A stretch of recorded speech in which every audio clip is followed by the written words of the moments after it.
झारखंड के हजारीबाग में 900 साल पुराना बौद्ध मठ मिला। झारखंड के हजारीबाग जिले के सदर ब्लॉक के पास एक खुदाई के दौरान एक 900 साल पुराना बौद्ध प्राचीन बुद्ध गणित मिला है।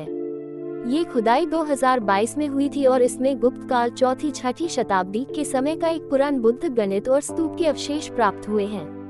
ये उत्खनन पुरातत्व विभाग की टीम के द्वारा किया गया था, जिसमें बुद्ध की प्राचीन मूर्तियां, स्तूप और विहार जहां भिक्षु रहते थे के अवशेष मिले हैं। इस खोज का महत्व भी है क्योंकि ये प्राचीन भारत के बौद्ध धर्म और संस्कृति के विकास के बारे में नई जानकारी प्रदान करती है।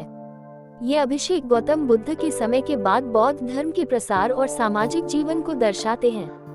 हजारीबाग में पुरानी बुद्ध गणित की खोज से प्राचीन भारत के धार्मिक और सांस्कृतिक जीवन का एक महत्वपूर्ण हिस्सा सामने आया है। ये एक महत्वपूर्ण पुरातन खोज है जो प्राचीन इतिहास और धार्मिक संस्कृति को समझने में मदद करेगी। हजारीबाग के इस प्राचीन बुद्ध गणित की खोज ने इतिहास और धार्मिक धरोहर में एक नई रोशनी डाली है। क्या गणित से मिले अविनाश गुप्ता काल के हैं, जो प्राचीन भारत का एक समृद्ध युग था जब कला, संस्कृति और धर्म अपने चरम पर थे।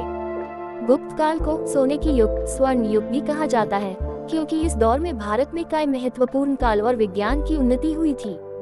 बौद्ध धर्म का भी इस समय में विस्तार हो रहा था और कई स्तूप, विहार और मठ बनाए जा रहे थे।